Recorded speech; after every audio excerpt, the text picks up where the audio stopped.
नगर news 24 प्रतिबिंब जनमानसांचे।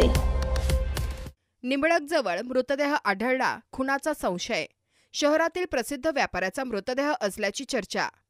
निंबळकजवळ bypass रस्त्यावर एक मृतदेह कुजलेल्या अवस्थेत आढळून आल्याने खळबळ उडाली आहे। त्यातच अहिल्यानगर शहरातील एक उद्योजक दीपक परदेशी राहणार तोफखाना हे गेल्या अनेक दिवसांपासून बेपत्ता होते। त्यांच्या बेपत्ता प्रकरणी तोफखाना पोलीस ठाण्यात तक्रार दाखल करण्यात आली होती। त्यांचा हा मृतदेह असल्याची चर्चा पोलीस वर्तुळात व नागरिकांमध्ये सुरू आहे।